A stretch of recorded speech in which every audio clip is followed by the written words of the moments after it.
Ciao a tutti, come sapete sto allestendo la mia piccola officina che sarà poi in realtà una mia ludoteca, un antistress, un parco giochi dove passare del tempo con le mie passioni e sto iniziando a procurarmi dell'attrezzatura che comunque mi servirà per fare quello che devo fare. Una delle prime cose che ho messo in officina che seguivo già da tempo è un sollevatore. Parliamo di un sollevatore particolare, di una marca che si chiama Autolift. Sicuramente molti di voi lo conoscono già, molti di voi sono interessati, mi avete chiesto di provarlo perché lo stavate anche voi seguendo da un po' e allora me lo sono procurato. Prima premessa, perché ho preso un sollevatore e magari allo stesso prezzo non ho comprato un ponte usato che comunque ce ne sono parecchi in giro? Primo, perché comunque i ponti normalmente sono a 3,80, ma quello lo potevamo risolvere. Secondo, ma molto più importante, perché i ponti sollevatori hanno bisogno di una superficie, ma soprattutto a livello strutturale di una portata che bisogna verificare e non sempre si è sicuri di averla. Attenzione quando volete comprare un ponte, perché bisogna fare delle verifiche.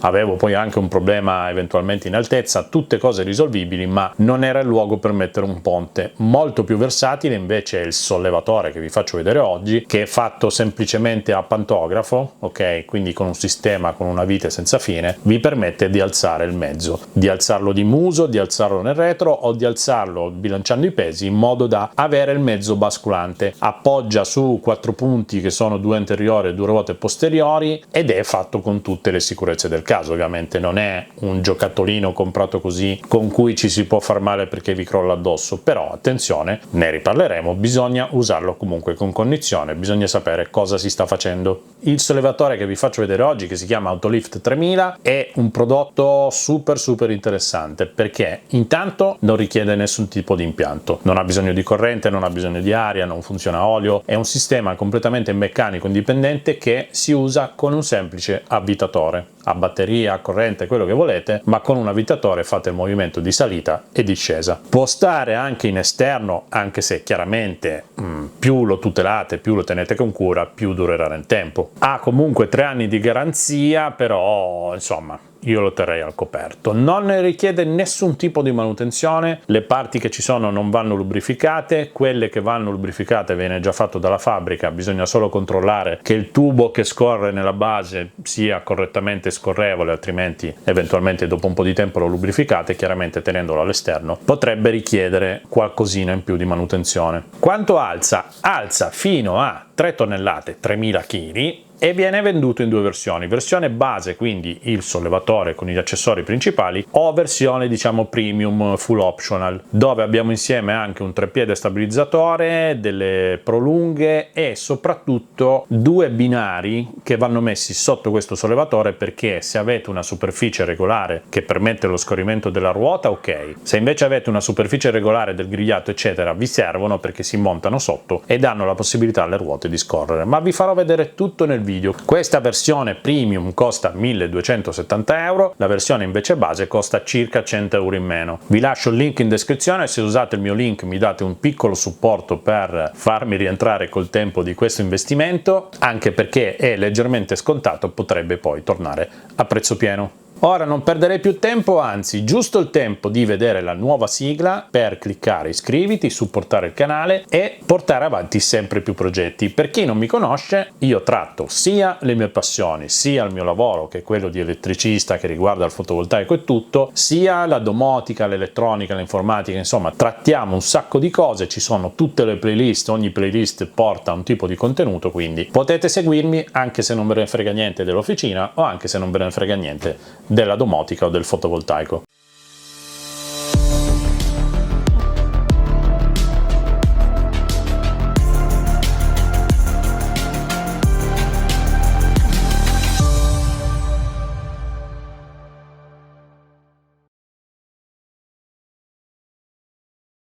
Ci spostiamo direttamente in officina e lo guardiamo per bene. Allora, quello che riceveremo è innanzitutto un bancale abbastanza ingombrante, quindi non perdere tempo, andrei avanti con lo spacchettamento.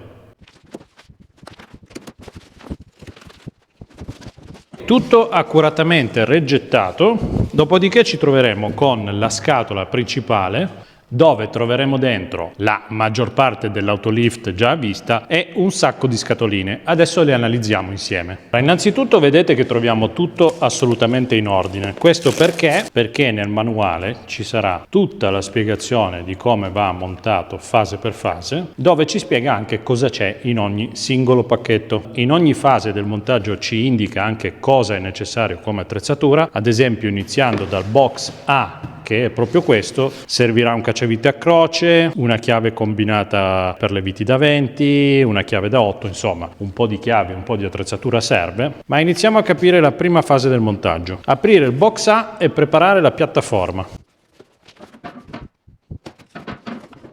E qui vedete che abbiamo semplicemente le due parti, quelle in gomma, che andranno a prendere l'auto nella parte inferiore. E vi faccio subito notare lo spessore dell'acciaio, la zincatura, tutte le saldature, tutto il processo di zincatura è stato fatto dopo l'assemblaggio. Anche la gomma ha uno spessore importante, viene incollata direttamente all'acciaio. Qua ci sono le boccole di passaggio per il movimento, anch'esse saldate dall'interno e poi zincate. Insomma, un buono spessore, tutto che sembra già molto curato. Poi apriamo il box B e qui troviamo 4 ruote, 2 staffe, i 2 perni, anche qui guardate che bestia di componenti, e degli altri accessori che vedremo dopo. Qui possiamo iniziare intanto a togliere tutte le fascette del caso e qui troviamo anche un foglio di collaudo con tutte le ispezioni e le fasi di controllo qualità superate. Siamo a marzo 2024, il mio autolift è stato collaudato il 26 febbraio, quindi fresco fresco.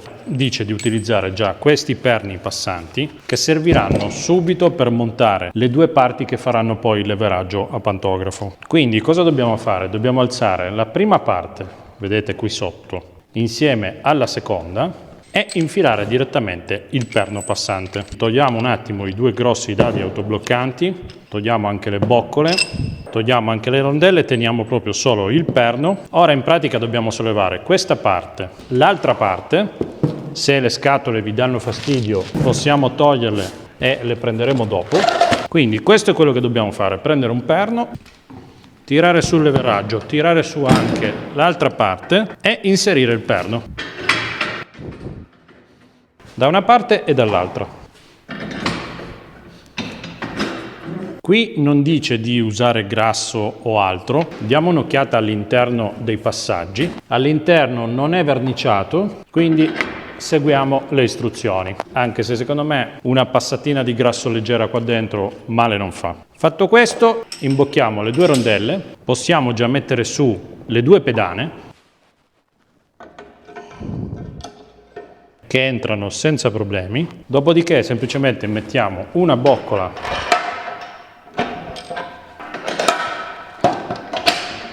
e un'altra boccola e poi serriamo i 2 dadi.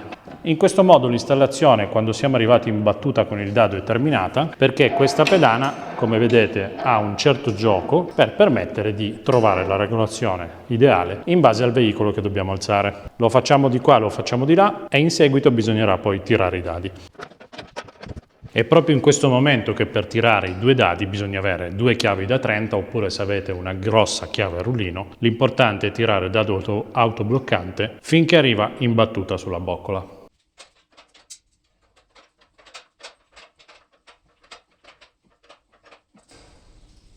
Poi fatto questo possiamo iniziare a preparare le ruote.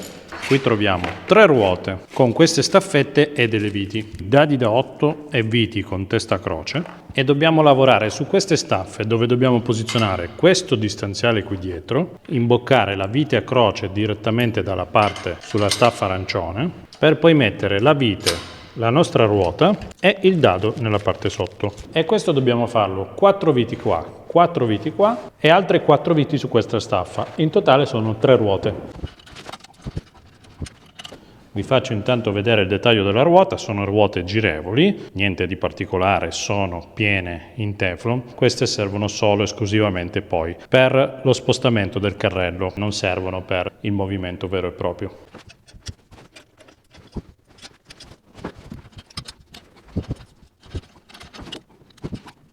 Imboccate tutte le viti con la chiave da dietro, procediamo al serraggio. Anzi, visto che sono 12, secondo me con l'avvitatore facciamo molto prima. Chiaramente vale sempre la regola, si tirano sempre incrociate. Adesso questo non è un fissaggio molto delicato, diciamo, però la regola è sempre incrociate. Ok, verificato il serraggio delle viti, vediamo qual è la fase successiva, ma non manca più tanto. Ora bisogna prendere gli adattatori qui per il mandrino. Allora, qui abbiamo la spina di sicurezza che adesso vedremo dopo a che cosa serve. E poi cosa abbiamo? Abbiamo questi. Sono gli adattatori per il mandrino, l'attacco da mezzo che va qui dentro e l'adattatore per il mandrino che è fatto per essere preso da un mandrino autocentrante. Ok, fatto questo ci consiglia praticamente di aprirlo già. Vedete che qui c'è il simbolo di stop, quindi questa è l'altezza massima che raggiunge il nostro autolift. Inseriamo l'adattatore nel mandrino. Calcolate che svitando in senso antiorario si abbassa e avvitando si alza. Quindi tiriamolo tutto giù. Vi consiglio di usare velocità 1, anche se ci va un po' di più, però lavora meglio il tutto. Arriviamo a fine corsa, vedete che la ruota centrale appoggia anche su queste laterali e quindi da questo momento in poi si può muovere in assoluta libertà. Molto molto molto furbo. Nelle raccomandazioni dice che facendo il primo ciclo di salita e discesa, se nella parte a scorrimento qui sotto troviamo poi del grasso in eccesso, di semplicemente pulirlo con un panno asciutto. Adesso lo tiro su di nuovo, così vi faccio vedere il tempo necessario ad alzarlo alla massima altezza e non velocizzo il video.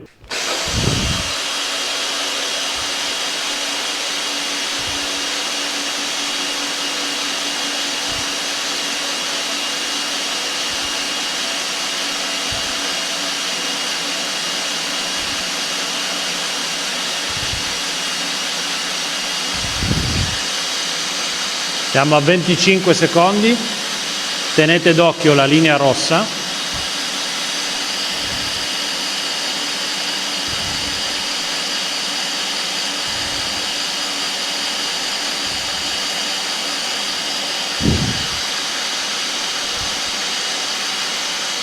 (45 secondi).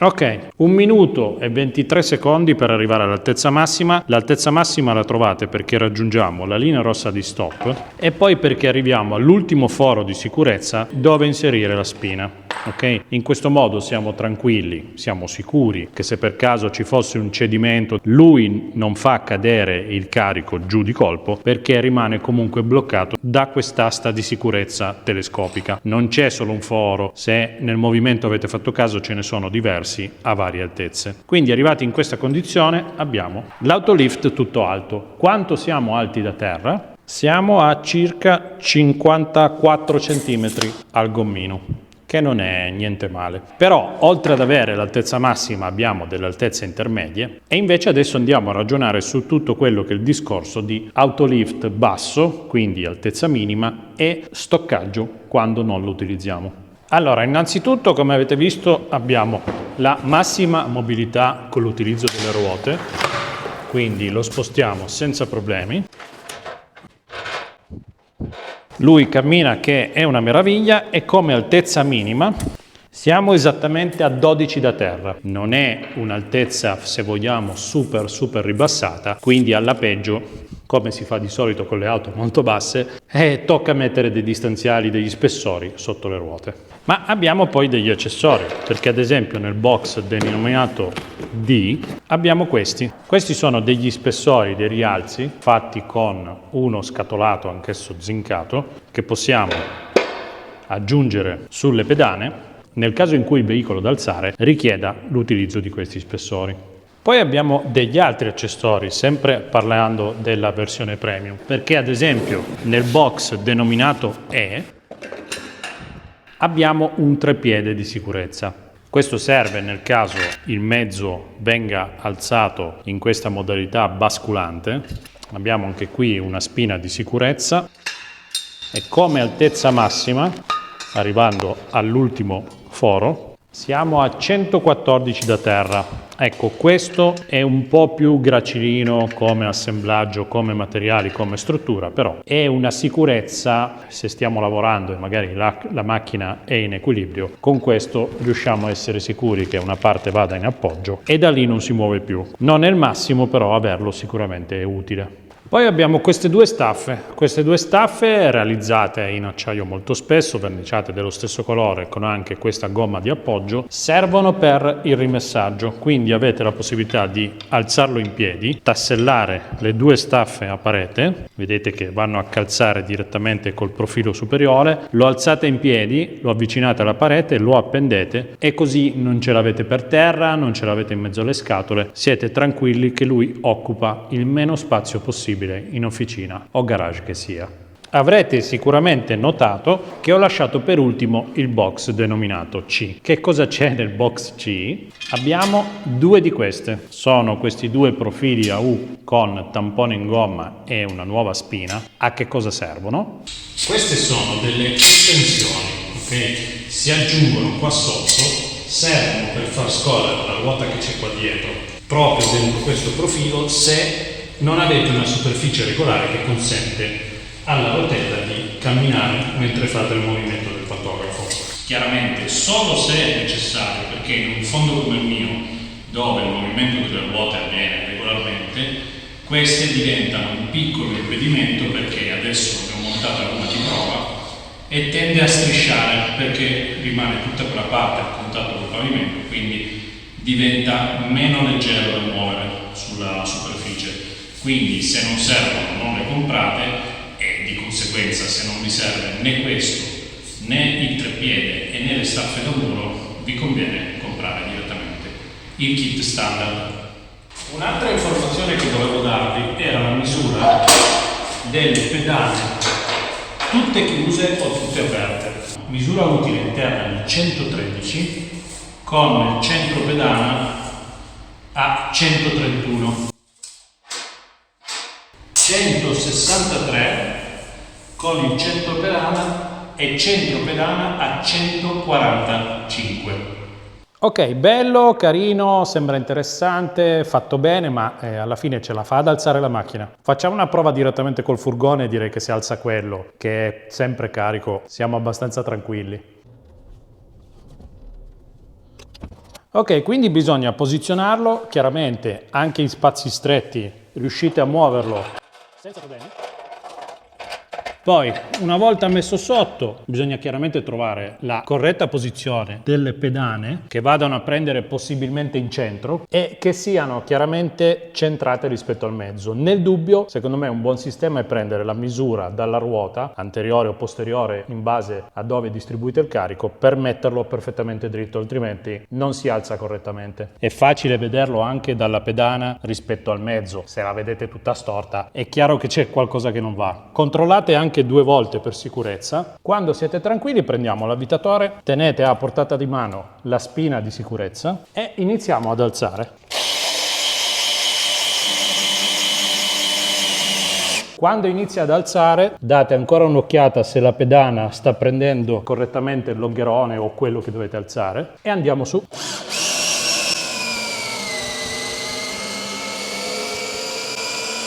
Mentre si alza, tenete conto che la parte magari dietro potrebbe inclinarsi, quindi se siete troppo stretti, date sempre un'occhiata che sia tutto in quadro. E già qui abbiamo un'altezza di circa 50 da terra, anche se siamo appena all'inizio della corsa, diventa già molto comodo magari per fare operazioni sul radiatore, smontaggio del paraurti, fari, ma anche meno, quindi non è che dovete per forza alzarlo tutto quanto, ma noi lo facciamo. Ok, qui siamo ad una delle ultime altezze, ma ne abbiamo ancora un po', però già qui avremo una posizione per mettere una spina di sicurezza. Ok, Altezza massima, spina inserita, guardate dove è finito il muso del furgone. Centro motore, siamo a 75 da terra, chiaramente molto più comodo e ci permette già di fare molte manutenzioni, sia per quello che riguarda il motore, sia per quello che riguarda freni, ammortizzatori, eccetera. Se dovete lavorare sotto al motore, per sicurezza potete comunque mettere il treppiede per essere tranquilli di lavorare in sicurezza. Adesso chiaramente questo è solo un esempio, il treppiede adesso sta appoggiando sul sottoparaurti, non serve a nulla, però cercandovi un punto in sicurezza potete tranquillamente operare nonostante la sicurezza già anticaduta con una maggiore sicurezza, avendo un punto di appoggio che magari può essere il telaio o quant'altro. Chiaramente non è un giocattolo, quindi bisogna sapere cosa stiamo facendo. Se lo prendete male potrebbe cadervi, se lo prendete troppo vicino al bordo potrebbe sforzare troppo, spiegarsi qualcosa e andare giù. Insomma, per persone consapevoli sicuramente molto utile per i fai da te. Per un professionista può essere comodo per magari fare un cambio gomme al volo, eccetera, perché è una cosa che sposti agevolmente, ma comunque per persone che sanno cosa stanno facendo. Ora, chiaramente la funzione basculante non c'è perché l'abbiamo preso troppo avanti. Per averlo basculante dovete prenderlo in un punto che sia più o meno il centro dell'equilibrio del mezzo, chiaramente varia da mezzo a mezzo, varia anche da condizioni di carico, da condizioni del serbatoio. Per prenderlo in modalità basculante e gestirvelo anteriore e posteriore bisogna sicuramente conoscere bene i pesi e il comportamento del vostro mezzo sul Autolift 3000. Ora, finita tutta la manutenzione, che può essere anche lavorare sui freni, perché comunque averlo a questa altezza, magari con uno sgabello da officina, guardate quanto è comodo lavorare ad esempio sull'impianto frenante. Va bene, diciamo che con l'anteprima di questo prodotto è finita. Uno dei primi equipaggiamenti di questa officina, che come sapete sto mettendo su, non come professionista o per fare lavori alle persone, ma come sala giochi personale, sempre legato alla misteriosa vettura che ho preso per iniziare un restauro conservativo, ma magari anche con qualche miglioria. Questo è tutto, vi lascio tutti i link in descrizione, approfittatene perché è un periodo che è leggermente sotto costo, come vi ho detto a inizio video, e tanta roba. So che molti di voi erano curiosi, ve lo volevo far vedere, vi ho spiegato un po' tutto, vi ho fatto vedere come funziona. Chiaramente bisogna avere un trapano abbastanza potente, perché ho notato adesso che col carico del furgone in fase di partenza ha sforzato parecchio, quindi col Black & Decker da 30 euro mi dispiace, ma sicuramente non riuscite ad alzare un mezzo pesante come può essere ad esempio il furgone. Questo è tutto, ci vediamo al prossimo video della serie Garage o al prossimo video della serie Tech Solution. In ogni caso iscrivetevi al canale, un bel like e ci vediamo al prossimo video. Ciao da Massi Dattoli!